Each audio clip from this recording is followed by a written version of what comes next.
We're going to be in Revelation 17. That's where we're going to start. I don't know how far we'll get, if we'll get through or to even 18. They're connected well together. They talk about the fall of Babylon, and then the fall of Babylon.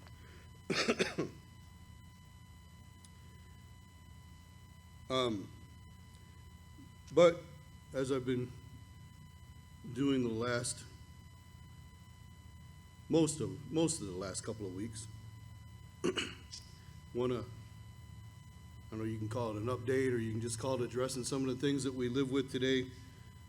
I know last week I forgot, but actually I'm fairly glad that I forgot to mention the overturn of Roe v. Wade, something we've been praying about and hoping for a long time.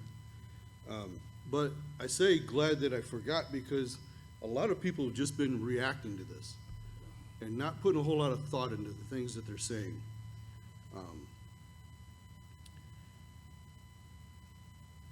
Yesterday, when I was listening to one of the podcasts that I follow a little bit, not one of the primary ones I listen to, but this particular person was kind of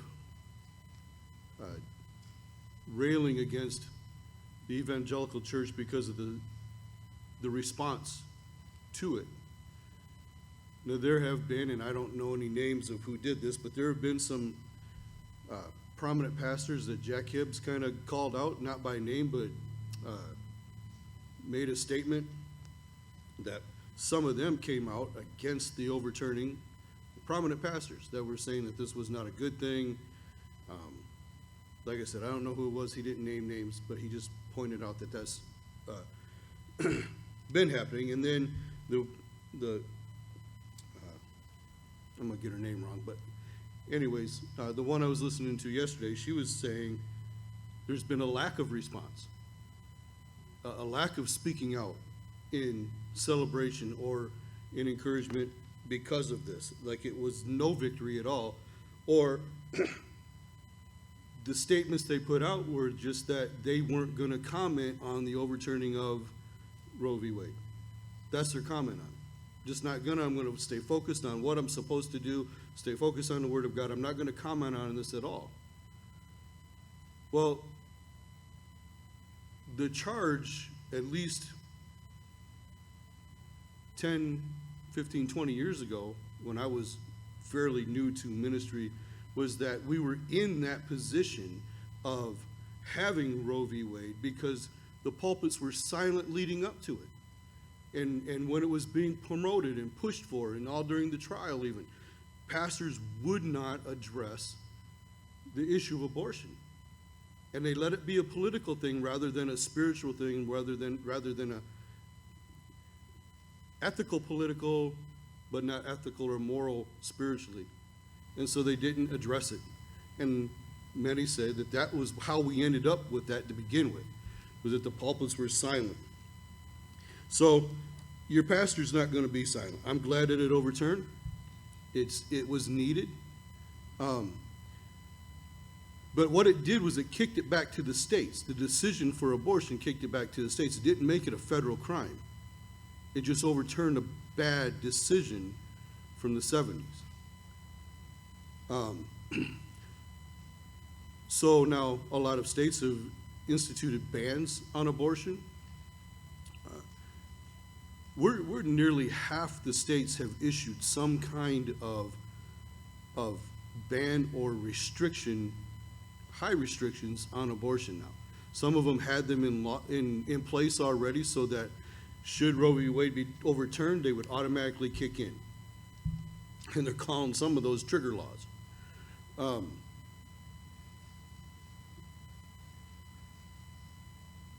There's a lot of misinformation, go figure, about what those laws are covering and not covering.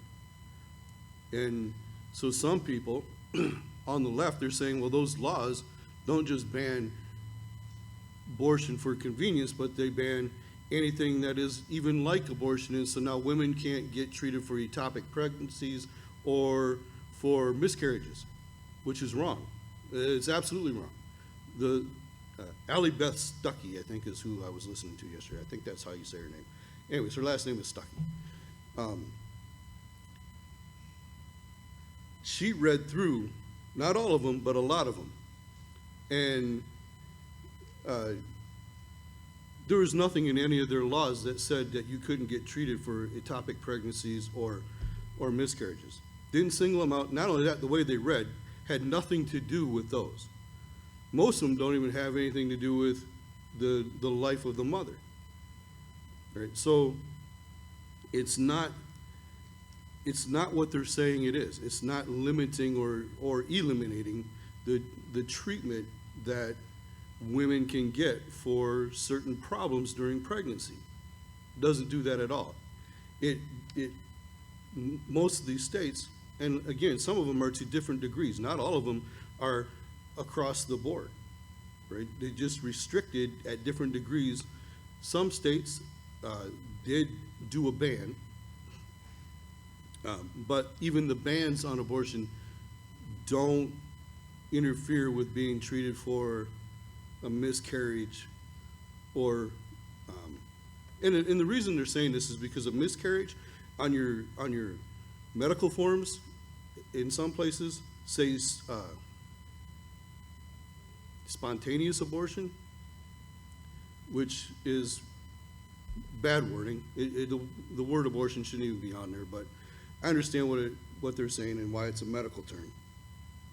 But because of that, they're saying, well, it says abortion is banned on all abortions, so then you can't even be treated for a spontaneous abortion. It's not true. It's not true at all. So they're trying to make it out to be something that it's not.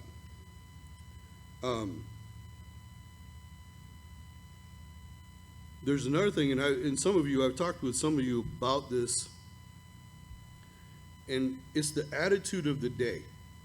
So we have a lot of this kind of thing going on, right? Battles in courts and parades, and we just came out of it's not even Gay Pride Month anymore. Now it's just Pride Month, and you have certain commentators who are on the conservative side that are getting all kinds of flack for just saying something like, make the comment, remember when pride used to be a sin. Pride of any kind used to be a sin. And that just brings a firestorm of whatever against them.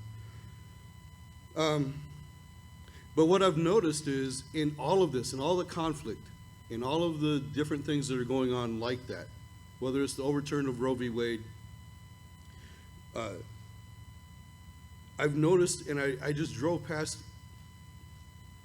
2 days ago, a massive house being built. Now,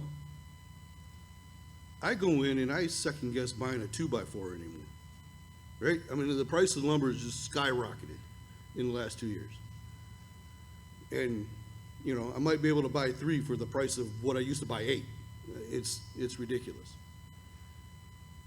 But then I see all these houses being built. I mean, it's communities in some places, like the subdivisions that weren't put in 8 years ago, but the infrastructure's there, right? The cable and all that, all the things that they need. The roads were there, but then the lot stayed empty. They're starting to fill up full of houses now. I'm like, what in the world is going on? How do you hear all the warnings of economic crash, everything turning to global economies, all of this stuff, and yet you're building away like nothing's happening? As much as both what is considered conservative and liberal news medias want us to believe, nobody's listening to anything. I don't think the majority of people listen. They don't pay attention. They don't trust anything anybody says anymore. And so they just don't listen. And they're going to go on with life no matter what anybody else says. And this is probably happening all over the world, not just here. We see it here firsthand. But I want to read the description of the last days when we see these things come to be. In Matthew chapter 24, starting with verse 36, Jesus' warning says, "But of that day and hour no one knows, not even the angels of heaven, but my Father only. For as the days of Noah were, so will this coming of the Son of Man be. For as in the days of the flood, or the days before the flood. They were eating and drinking, marrying, giving in marriage until the day that Noah entered the ark, and did not know until the flood came and took them all away. So also will be the coming of the Son of Man.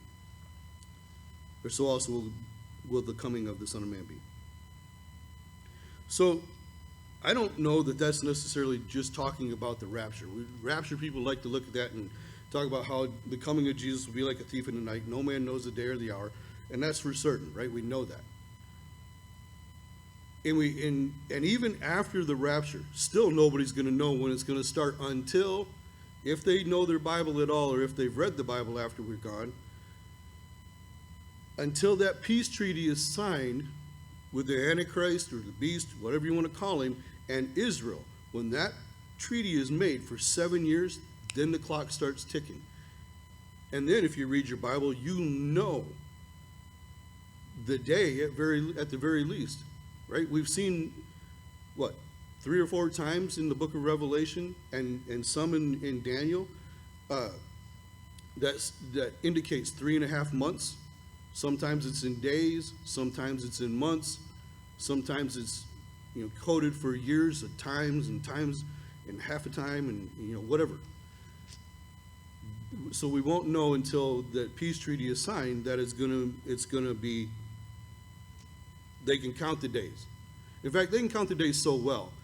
What we're leading up to when we get to chapter 19, and the full description of the Battle of Armageddon, they're going to be gathered in that valley to do war against God.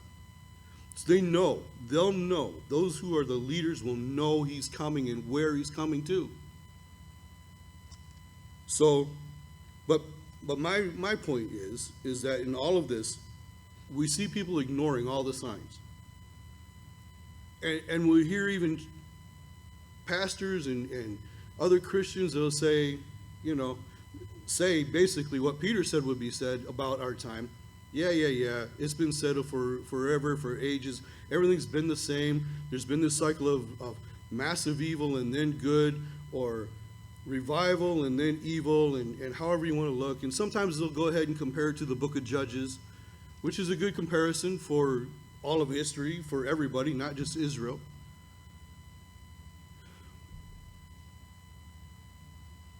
But they're carrying on. They're going about daily business. Those who want to ignore. Those who want to participate in the evil are, as it was in the days of Noah, go back to Genesis chapter 6 and see what happens when every thought of man was evil.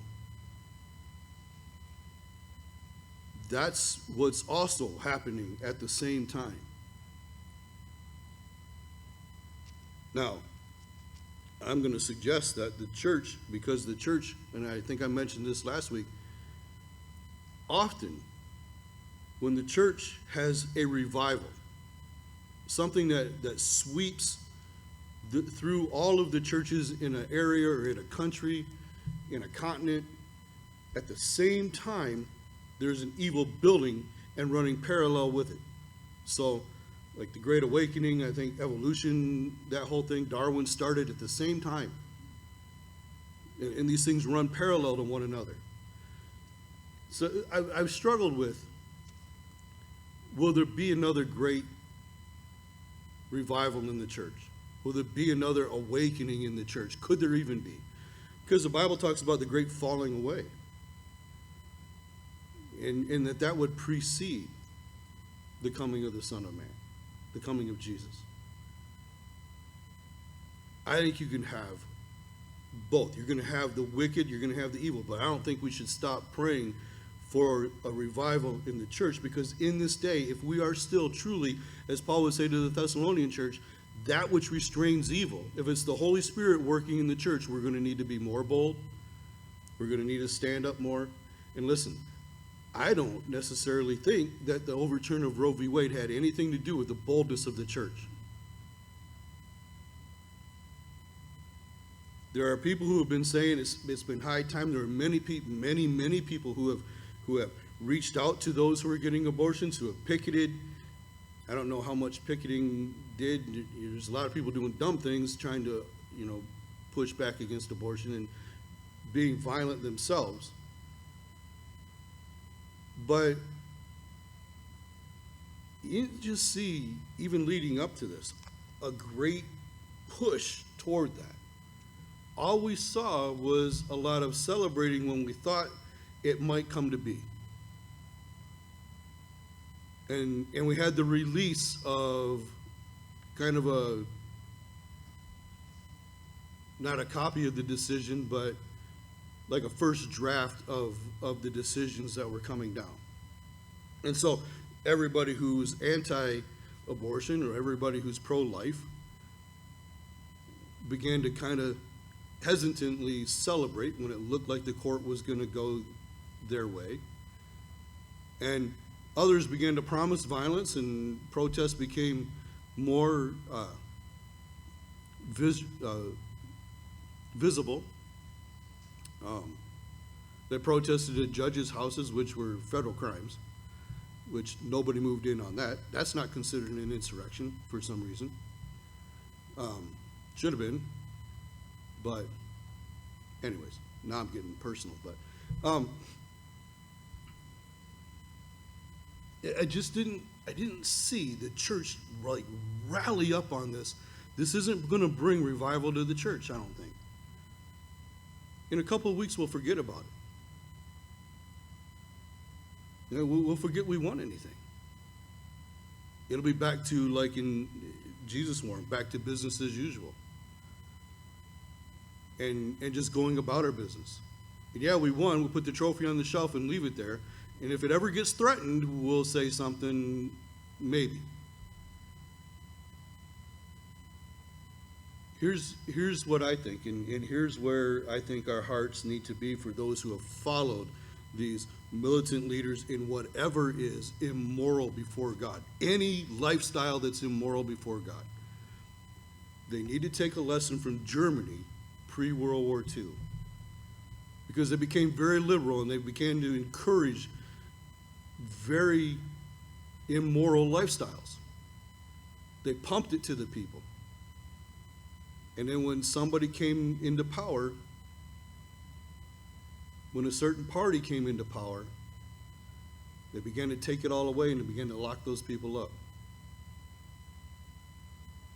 I don't think it was even the Jews who were the first ones in the prison camps.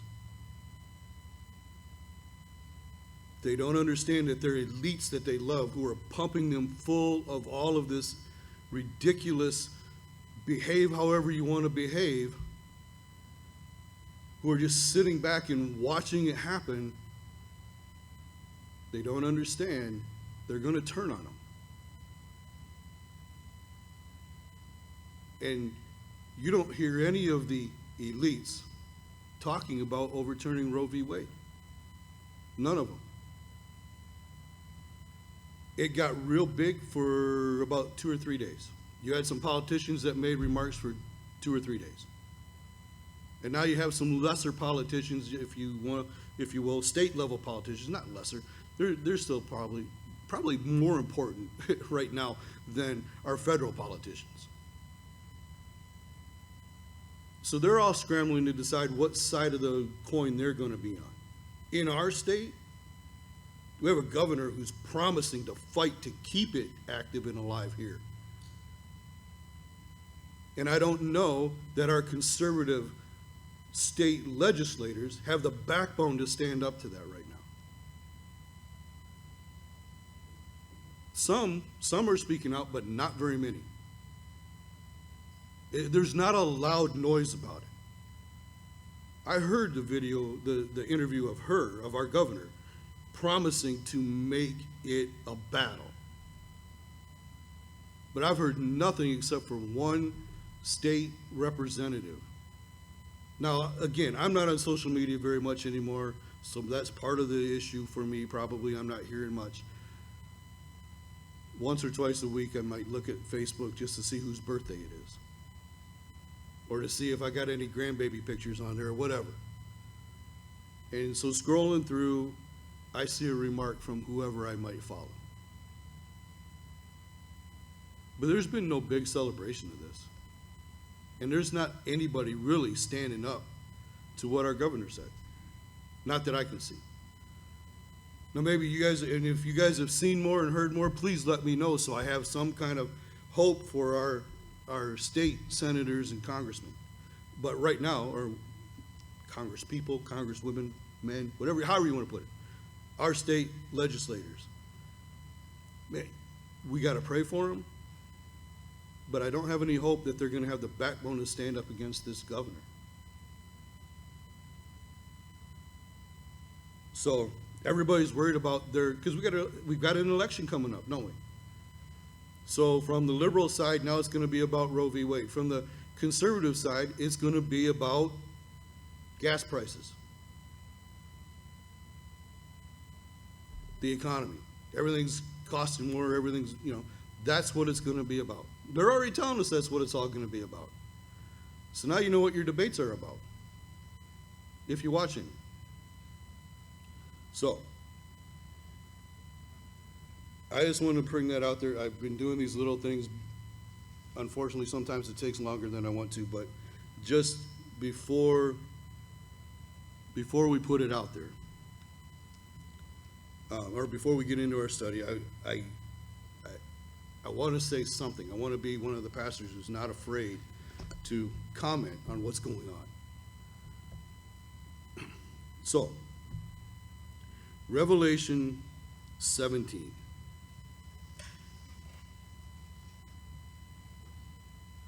Let me read the first 6 verses, and we'll get into it. It says, Then one of the 7 angels who had the 7 bowls came and talked with me, saying to me, Come, I will show you the judgment of the great harlot who sits on many waters, with whom the kings of the earth committed fornication, and the inhabitants of the earth were made drunk with the wine of her fornication. So he carried me away in the spirit to the wilderness, and I saw a woman sitting on a scarlet beast which was full of names of blasphemy, having 7 heads and 10 horns. The woman was arrayed in the purple and scarlet, and adorned with gold and precious stones and pearls, having in her hand a golden cup full of abominations and the filthiness of her fornication. And on her forehead a name was written, Mystery Babylon the Great, the mother of harlots and of the abominations of the earth. I saw the woman drunk with the blood of the saints and with the blood of the martyrs of Jesus. And when I saw her, I marveled with great amazement. So, we're right into a big, huge debate right now. Who is this Mystery Babylon? Who is this Babylon the Great? There's a lot of debate about whether it's just some world power that's already going on now. I've heard people say that it's the United States, that it's New York City, because it reaches out to the whole world from there. I think it's pretty easily to identify. It is, at least this part, the woman who's sitting on the beast is who we're talking about, and that is the false prophet, the false world religion, the ecumenical religion that will pull in all the religions of the world, say everybody has a way to God, everybody has a self-awareness or a God awareness in themselves. There are religions that have that kind of teaching to it. Most of them are New Age religions.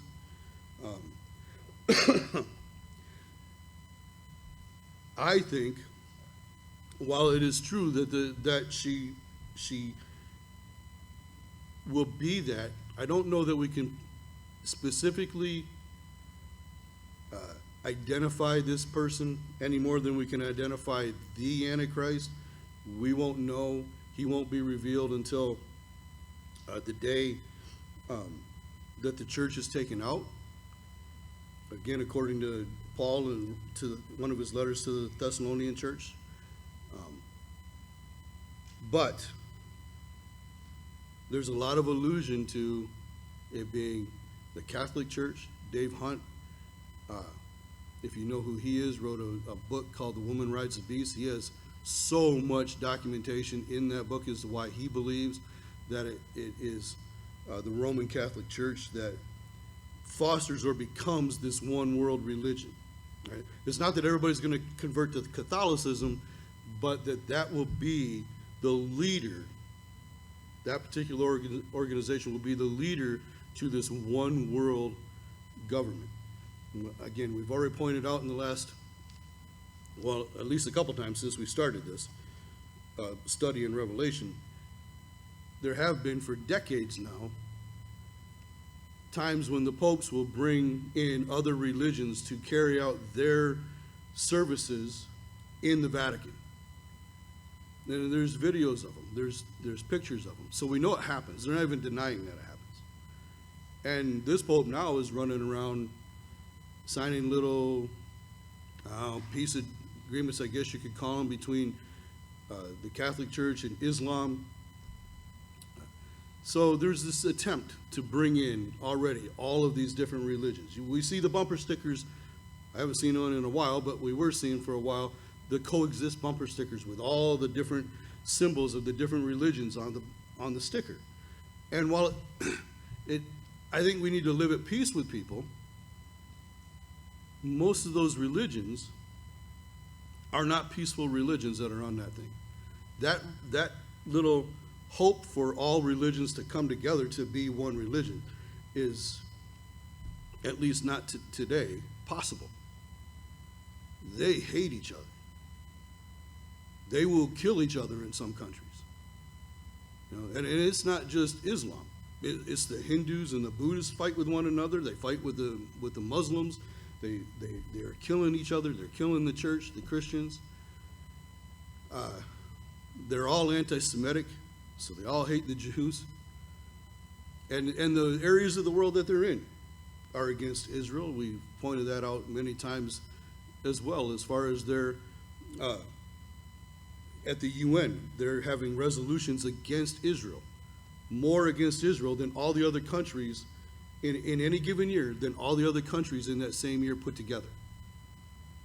So it's forming up, it's showing up, but one day when all this kicks in, it's going to be, in the world we've primed for it, it'll happen. It'll happen. It says, it calls her the great harlot, and that the kings of the earth will be drunk on her fornication. So it's anything that would be considered idolatry or another religion. In the Bible, idolatry is often put together with adultery or fornication, which is sexual sin, because it's people leaving, and in the Bible, especially in the Old Testament, it probably refers to it more or compares it to Israel, because Israel was called out of a place, both Abraham out of a place that worshiped many gods to worship the one true God. Israel grew up in Egypt, which was a polytheistic, worship many gods nation, to come to the promised land to worship the one God who would lead them out. The plagues that we talked about, the plagues that that befell Egypt were those that would they showed up basically a god. So each of the 10 plagues went against a god of Egypt. And whatever they did in that time that plague was there, whether they made sacrifices or whatever worship they may have done to those gods to try to get those plagues to the end, it didn't work. They only stopped when they would go to Moses and say, please ask your God to make it stop. And even, I'll let you go. I'll let you go out and worship. I'll let you go out into the wilderness, just come back, whatever stipulation Pharaoh put on the release of the people, that was not full release. But when the plague would stop, then he would go back on his word and say, nope, you're not going anywhere. And it went through 10 plagues doing that. But it was always against a god. Each one of those 10 plagues represented a god of Egypt. And Israel only had the one God that took on all of them and eventually gained their release. But it took a severe judgment on Israel for that to happen in the death of the firstborn. Well, we're going to see that, and we're seeing it more and more. This, whether we're worshiping the earth and all the climate change stuff, or whether we're worshiping ourselves and the promotion of self-awareness and promotion of the awareness of the God Spirit in you, it's still rampant in across the whole world, and it's always the primary one that they want to take on. The primary God that those other gods will always stand up against is always the God of the Bible. It's always that. You know, even if you think that the whole UFO thing is ridiculous, and the contacts that are supposedly made with aliens and whatever from another planet, there's only one entity that they ever speak against, and their messages to mankind is to abandon the God of the Bible, which tells you right there, it's not truly some place or some being from another planet. If they come here and they already know about our God, it's demonic. It has come from the enemy. So whether you think all that stuff is ridiculous or you believe in it, whatever, I'm telling you, there's no other contact with another being that is against God that doesn't already know who their God and who they follow is. They're from the enemy. Any lie, any accusation against God is inspired by Satan himself. It has been from the garden. Did God really say, and when Eve answers and says, if we eat of the tree, then this is going to happen. Well, you're not going to die. He just doesn't want you to be like him. You know, all the lies. It hasn't changed from the beginning to now. Has not changed. It's just repackaged a little bit.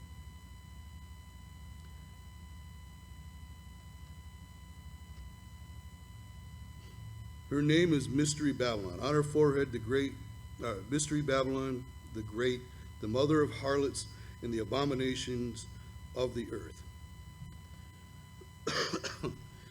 In the Bible, there are right around 800 references to Babylon. I'm sorry, not Babylon. There are around 300 references to Babylon. There are at least 800 references to Jerusalem throughout the Bible. And that's just Jerusalem proper. That's not Zion. That's not any of the other references to Jerusalem that we would know about. That's just the proper name Jerusalem.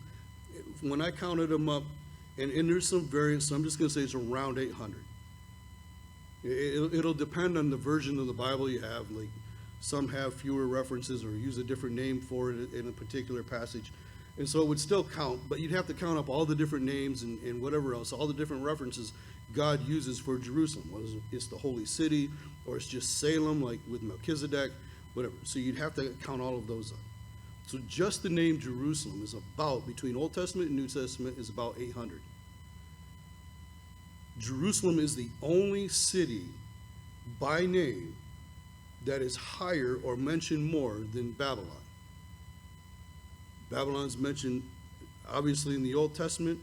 In the New Testament, it's about 1 in 10 verses in Revelation. Just in Revelation. So this is, while this is the gospel, this is the salvation of men, this is also the story, the Bible is the story of what we're being saved from. There's two cities here, right? Two prominent cities in the Bible. Two prominent powers. You have Israel and you have Babylon. And if you think Babylon's dust now and not going to be and never has been, or whatever, archaeology tells us where Babylon is. Saddam Hussein, $500 million in his palace to build his palace on the foundation of Nebuchadnezzar's, which he never got to inhabit because he was, the war happened and he was caught and tried and hanged. So he never actually got to go and live in his palace, but it's there. And there's more that was being built up. His whole goal was to rebuild Babylon. So that desire to be out there is, or to have that done, is out there. Some people will say, well, this is just, again, this is just speaking of the religious organization. This isn't talking about proper Babylon, proper city. I think both of these chapters, because they both deal with Babylon, I'm of the camp that says the actual Babylon will be rebuilt. It'll be destroyed again, but it's going to be rebuilt. The efforts are already there. It's in Iraq. It's already there. When it was at its height in Nebuchadnezzar's reign, it was one of the 7 wonders of the world. It had the hanging gardens, they called them. He fashioned them after a mountain. He had married a princess of a mountain tribe, and to make her feel at home, he built this massive hanging garden that basically had water pumped up to it so it could water itself. It was amazing. It's absolutely amazing what he was able to do and accomplish with that. The city itself was considered to be impenetrable. It was 35 stories high and 87 feet thick, the wall that went around Babylon. It was massive. And it wasn't a small little, fort. This was a massive city. They engineered the river Euphrates because it was near the city. They built it near the city. Then they redirected it so that it made a moat around the city, and it went under the wall and through the city so they could have access to fresh water without even going outside of their gates. And so nobody could defeat this place, right? They could lay siege to Babylon, and you got fresh water running through there. You've got food, you've got water, all that's to grow. They were extremely brilliant in designing and building this city. And yet it was prophesied by Jeremiah 60 years before it fell that it was going to fall.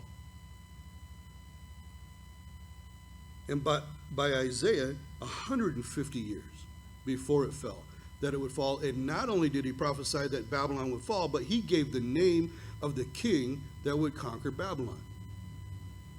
And that is Cyrus. And some believe that Daniel, when Cyrus finally came into the city as a conqueror, Daniel went with the books of Isaiah and said, look, we had your name already 150 years ago. Before you were born, God gave us the name of the king that would conquer this. And so Daniel then was set again in a position of power and influence of the kings of Persia. Now Babylon is in Iraq, Persia is Iran.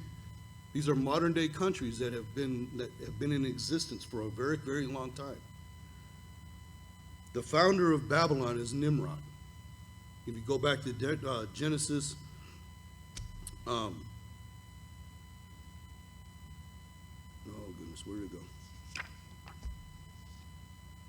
Genesis 10. Let me read this real quick.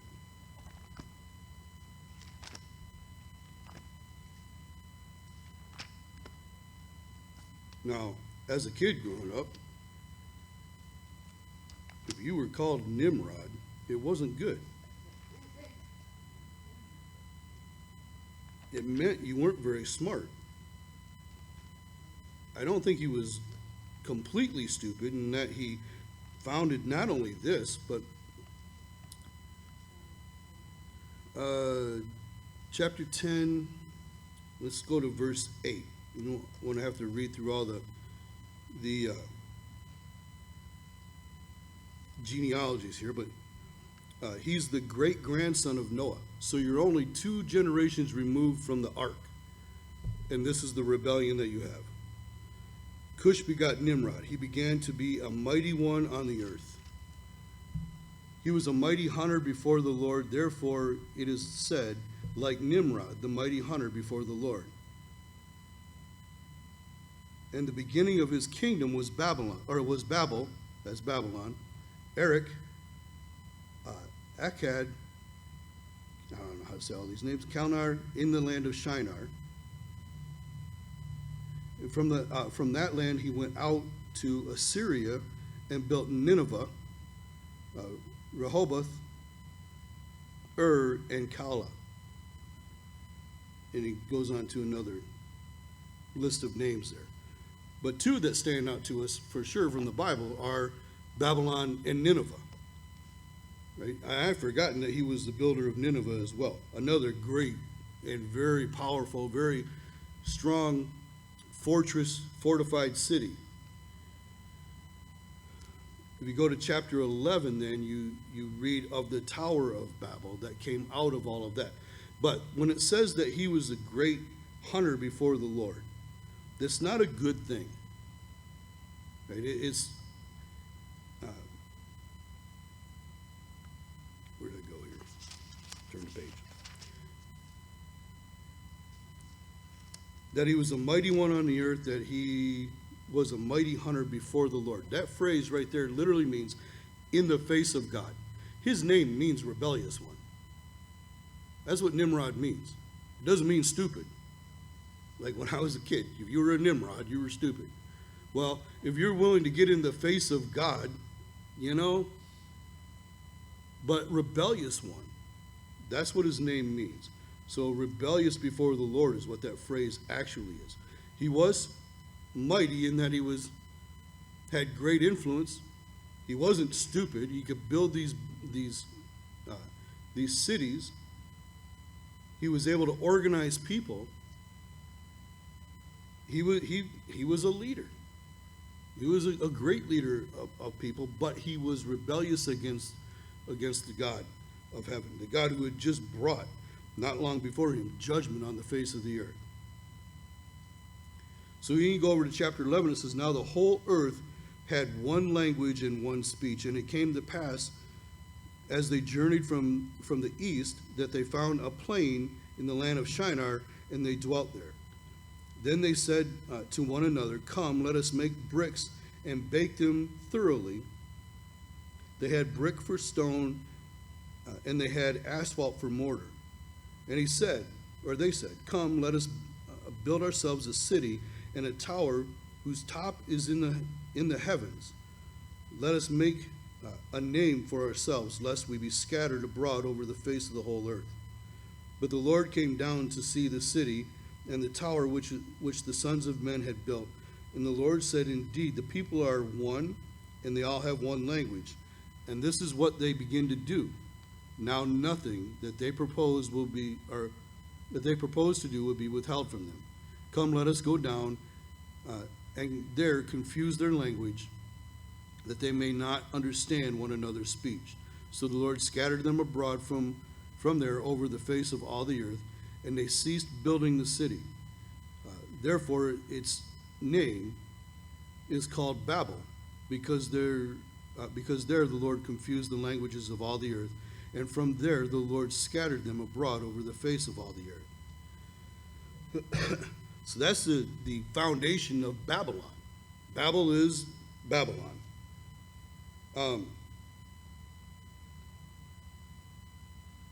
Their idea was to stay in one place. Now, the command given to Adam was to multiply and move out through all of the earth, inhabit the earth, and have dominion over the earth. And instead, they said, you know what, we'll just stay here. We're organized against the God of heaven, and we'll do what we want. And to show how great we are, we'll build this building, this tower. The UN, if you've ever seen pictures of the UN's headquarters, it is designed to look at the top like it's an unfinished tower. They are Nimrod. They are against God. They even have a statue out front, and actually, if you look on some of the money of the euro, you have a bull and a woman sitting on it called Europa. That's the God they worship. To think that they're going to conquer the world and conquer God. So I don't even have to make this stuff up. You can go on and look on the internet. You can look and see. It's all there. The attitude in the heart of men and mankind is against God as a whole. It's worship anybody but him or instead of him, right? Antichrist is not just, hey, I'm against Jesus. It's anybody but God. Anybody but Jesus. The one who really, truly came to bring peace is the one rejected by mankind. Right? Jerusalem, the name Jerusalem, has peace in it. Babylon is a city of confusion. Jerusalem, the city where peace was supposed to come. And will one day. When we get to chapter 19 and we see Jesus come back and defeat the beast, the Antichrist. When we see him set up his millennial kingdom, which will come out of Jerusalem, and all worship will be directed to Jerusalem. It says that the nations will bring tribute and bring presents, basically, things to honor Jesus in Jerusalem. It's going to happen. That's the good and the bad of it. Literally, every false religion, every single one, has its roots in Babylon. The basis of all of it comes from there. That tower that they start to build, most people think not necessarily would look like the one that the EU has for their headquarters, but would be what was called a ziggurat, which was a pyramid-shaped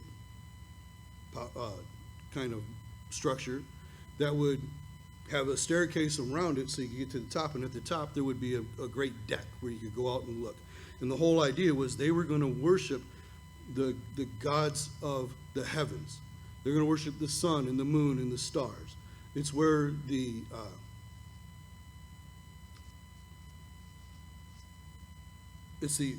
sorry, went blank here for a minute. It's where the earliest of astrology, the earliest records of astrology come from that area, come from the Babylonian area. So the constellations and all of that, that's all was dreamed up and developed there. That was their intent, was to go up and to do this. Now, it wasn't finished. But Herodotus, the Greek historian, said that he records seeing one over 700 feet tall, finished. Now, I could imagine, he didn't say it was the one in Babylon, that it was that tower. But if it's a finished one, over 700 feet tall, that's tall. To get an idea of that, the Washington Monument is only 555 feet tall. So that much taller. And if it's pyramid shaped, that much wider. I mean, it's not an obelisk, it'd be pretty wide base to it. We think, and part of our problem is not being able to understand or have any mental picture of these things, is we think that only a couple thousand years ago we were super primitive. And we weren't. Mankind has not been super primitive. That's all a fallacy brought on by evolution.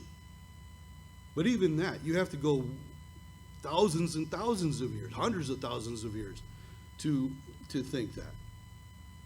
To have any indication of even in their ideals, that man has been primitive for a long time.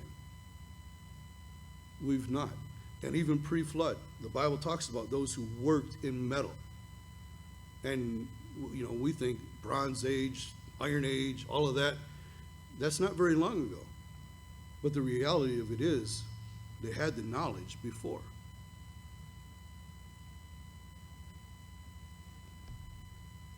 You want to know what part of our problem is?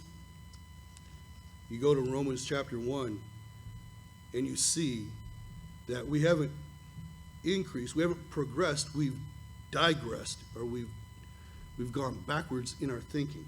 We have great technologies now, right? I'm glad to see so many Bibles here. That's not something that happens in most churches anymore. Everybody's got their little phones and their little apps and all that, and that's what they use. Well, great. You got GPS. Everybody knows where anybody is. You can track your kids, whatever. Those are, I'm not even knocking those. You know, but when I've gone even just to Washington, D.C., and I look at the buildings and the monuments that we built, or even just go to Lansing and see our building, our Capitol building. We don't build buildings like that anymore. We've become so dependent on technology, we can't build buildings like that anymore. Not with the same tools they had. We don't even have that as an idea anymore. I mean, if you want to see some pretty cool buildings that have been built, check out some of the pictures from Dubai. But it's the same kind of thing. We're going to build skyscrapers way up into the sky, and look what we can do, and look at, you know, it's the same thing. It's all about us and nothing about God. And here in America, the American dream, have all you want, as much as you want, of anything you want. Just forget about God. You can have it all. You can work 7 days a week if you want to. You know, we've got a factory here in town that'll put you to work 7 days a week, 12 hours a day, if that's what you want to do. So you can have all the toys and pack them in your garage. You won't have any time to play with them if you're working that much, but you can have it all. You can write books, you can start podcasts and whatever else, and be super popular.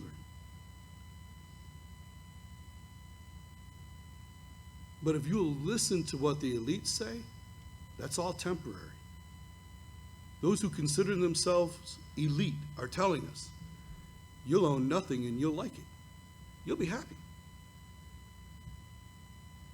You're going to do what we want you to do and what we tell you to do, or you won't live. And they promote all kinds of fear. And we need not be afraid of them if we serve God. He took down Nimrod. He took down Babylon.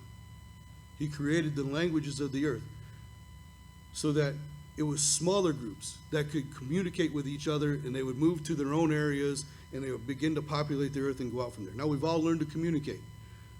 You can get a little app that you can say what you want to say to somebody else in their language, and then it'll play it back to them in their language. That's great. Right? That's wonderful for certain things. But all of humanity is banding together again, both religiously and economically, commercially, however you want to refer to it. You know, I'm telling you, as much as smaller parts of that push that it's for money, whether you can make a lot of money or whether you can, you know, if you religiously, give me all your money, whatever it is. Go out and make a bunch of money so you can give me all your money. Or they'll tell you, you believe enough, you have enough faith, you'll have everything you ever wanted. It's all a lie. It puts your hope in something other than God. It puts it in you, whether it's your physical ability or whether it's your spiritual ability. Put your faith in you. And the evidence of that is being able to afford anything you want. Anything but God.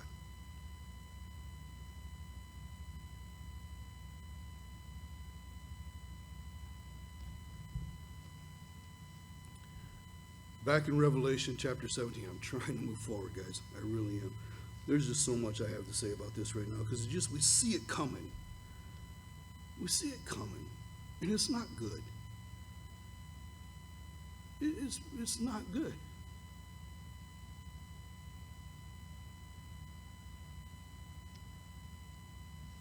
Verse 7 says, "But the angel said to me, why did you marvel?" All right, so he looked at this and he marveled. Now, he wasn't marveling like, oh, wow, I want to be a part of that. But this organization, this religious organization, and some have suggested that he marveled because, you know, it looks like Christianity, especially those who are pointing to the Catholic Church and saying it's coming out of that. Think that John may have marveled, like surprised, that this would come from something that was actually originally birthed by God.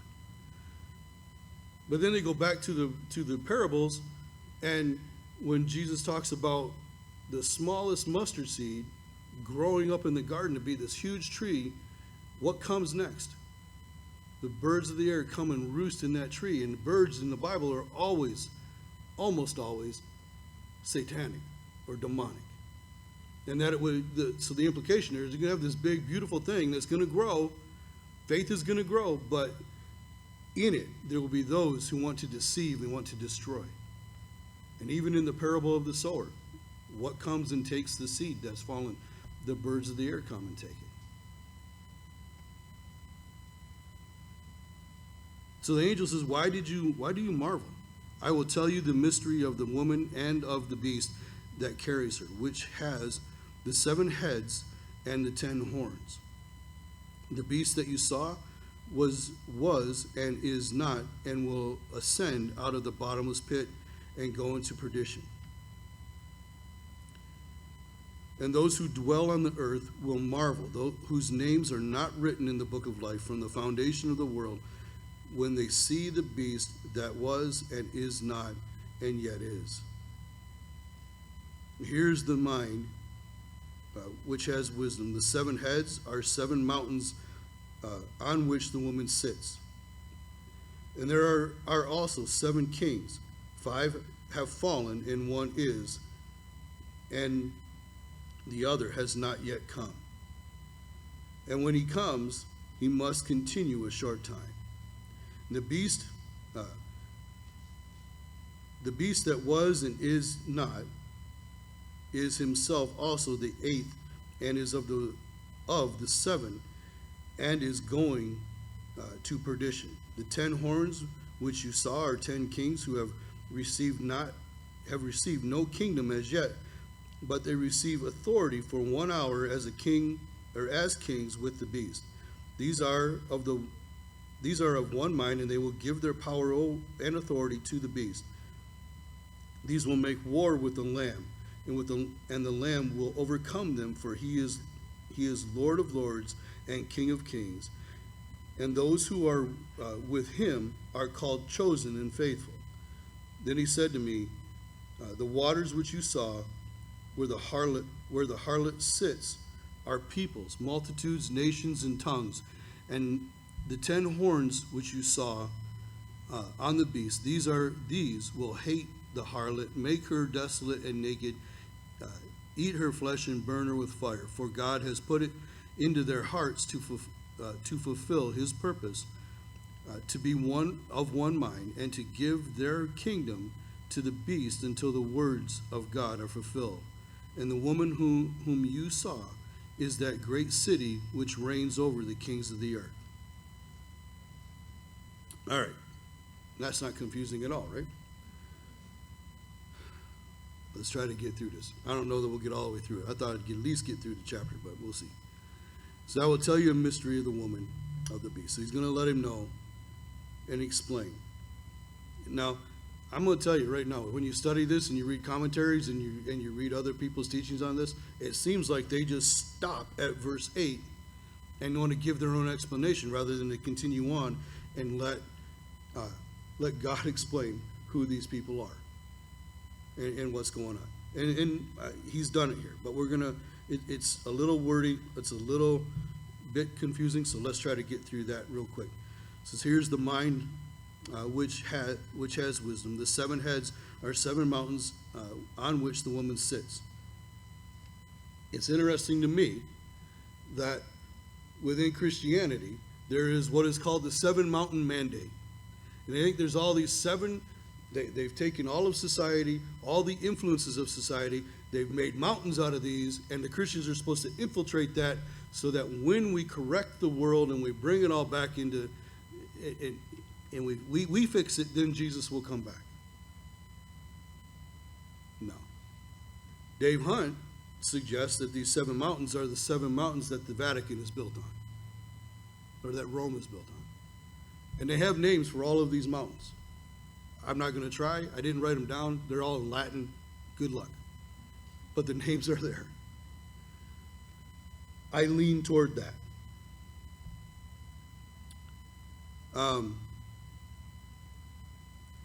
So there are also 7 kings. 5 have fallen, 1 is, and the other is not yet is not yet come. And when he comes, he must continue a short time. All right, so and again, I think I agree with this. Let's see if I can get them all right, because I didn't write them down. So there have been 7 world dominating forces in their time. So you had Egypt, you had Assyria, you had Babylon, you had Persia, you had Greece, you have Rome. Those have been the most dominating of their time. They were world powers. They were not just world powers, but I mean, they like dominated. 5 of those have gone, right? So there's remnants of them, like Egypt is still in existence, Persia, Greece, all that, right? But they're not world powers anymore. Their domination of the world is done.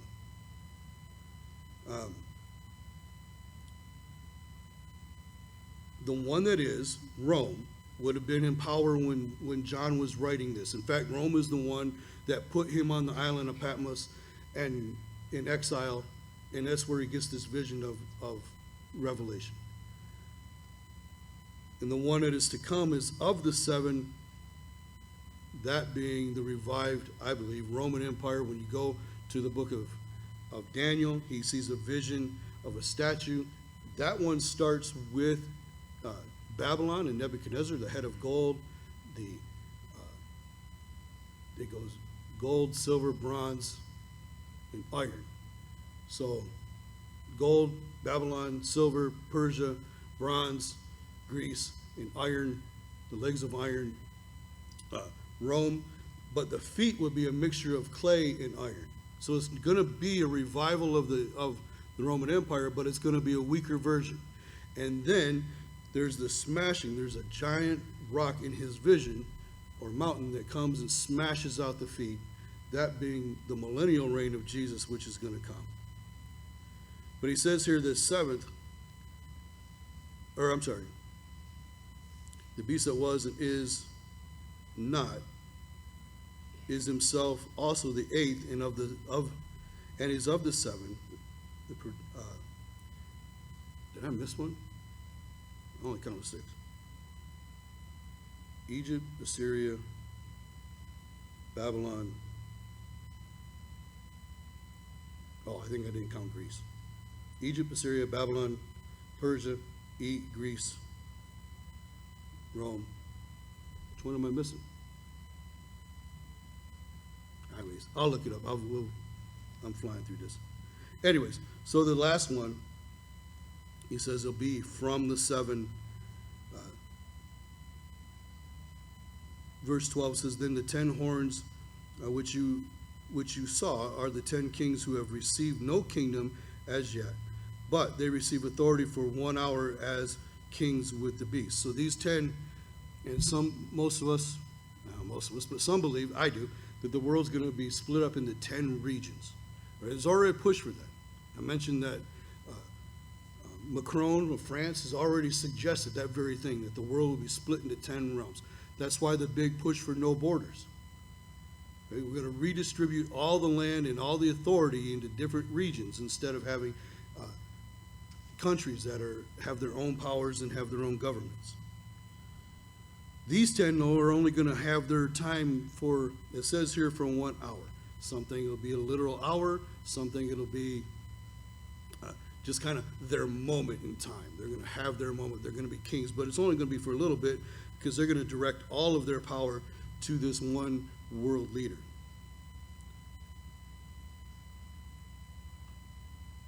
It says these will make war with the Lamb, and the Lamb will overcome them. So then you're talking about Armageddon, which we'll get to in chapter 19. The Lamb will overcome them, for he is Lord of lords and King of kings, and those who are with him are called, chosen, and faithful. And so all of those who come with Jesus back for Armageddon are those who have followed him, those who have been martyred, those who have been called, those who have been chosen, the faithful, the 144,000, I believe, will be there. The church that has been raptured out before the tribulation begins will come back with Jesus. It seems when we get to 19 Literally, like all of heaven empties out and comes with him, all on white horses. That's a massive army compared to the armies of the world even. But it's what's coming, and we'll be a part of that. We'll be with him. It says, then he said to me, so the angel's talking to John again, he said to me, the waters which you saw where the harlot sits are peoples, multitudes, nations, and tongues. So this religion is going to affect the entire world, all of mankind at that time. Verse 16, the 10 horns which you saw on the beast, these will hate the harlot and make her desolate, naked, and eat her flesh and burn her with fire. There's one thing I've noticed with those who want to, and unfortunately I've been a part of a couple of different church splits. Those who leave, those who rally against the church and then leave together, usually end up infighting once they don't have a fight with the church anymore, and they pretty much devour one another. They when they get against God first, and that is put down, then they turn on each other. I've seen it a couple of different times. This is what's going to happen. You have this world leader, the beast, the one who will have all the authority, but you're going to have this false prophet, this leader of this one world religion, who is on his side. Right? He's promoting all of this worship. When they take the mark of the beast, it'll come to him, right? It'll come through him to the beast. He'll be kind of the high priest of that religion. And yet the world leaders, those 10 world leaders under the beast, are going to turn on the false prophet and do away with the false prophet. At least that's how I'm reading it. That seems to be the easy way to, it doesn't take a lot to think about that.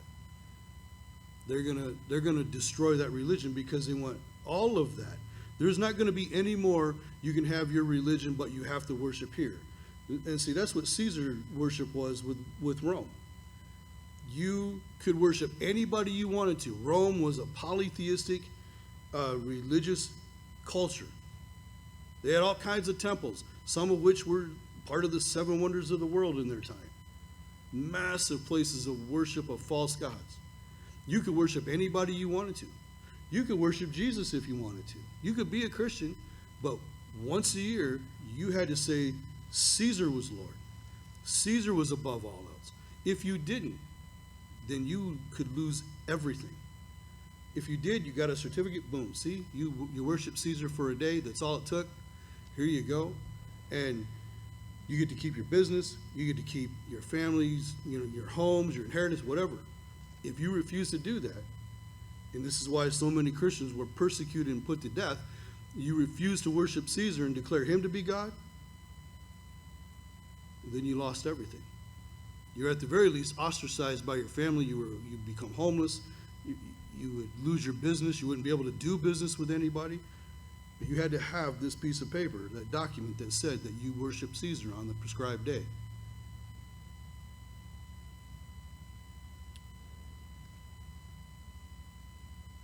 It won't be allowed anymore in this time. He won't even be able to let that happen. It won't be you're just going to worship this guy one day and then you can worship anybody you want, or you can somehow work him into your religion. That won't be allowed. It'll be his religion. It'll be worship him. He's God, nobody else. That's it. And that's part of taking the mark of the beast. That's also why some people think that chapter 17 is talking about the first half of the tribulation, because we know that mark and that insistence on making him your God and worshiping the beast, the Antichrist, comes at the 3.5 year mark of the tribulation. So it's 7 years long, halfway point. He sets himself up. He defiles the temple in Jerusalem, sets himself up to be worshiped by God. The false prophet is going to promote all of this. But I think we see here that there maybe is this idea that you can worship him above the other gods, but you can still have your own religion too. And that's kind of what ecumenicalism is. You kind of mishmash and mix everything together, and everybody's okay. And you just kind of focus on what you want to focus on, but you have to honor everything else. Well, he's not going to tolerate that. And so the 10 kings will turn on that religion. And will put it out and put it down. You'll only be able to worship the beast. He says, and the woman whom you saw is that great city which reigns over the kings of the earth. And this is why I think we're going to have that one city. I personally believe it's going to be the actual Babylon. It'll be in that place, and it will be the headquarters of the religion, and it'll be the headquarters of the entire world's economy, and the headquarters of that one particular person. He will move from defiling the temple in Jerusalem to Babylon and set up his, for the last half of the tribulation, his headquarters will be there in Babylon. So I'm not going to push through 18 or even get started. We're going to get to that. It's going to be more of this, but it's going to be more focused on the city and on the economic side of what's going to happen during that time. So you can read ahead, and I encourage you to do that. Read ahead. Get ready for next week. We'll get into it next week, Lord willing. Let's pray. Father, thank you for your word. Lord, thank you for your direction, for calling us in this time. It's a hard time, for sure, but you have called us and set us aside for this time. We weren't born during this time by accident. It's an honor to see these things coming. And Lord, now as we get ready to take communion and remember what you did for us, it's actually refreshing after having gone through and seeing what man has done in rebellion against you, what is coming, and still their rebellion, even when they know, Lord, that these judgments come from you, they're going to blaspheme you instead of coming to you. And so, Lord, to remember what you did for us, and that you've called us, you've set us apart, to have our sins forgiven.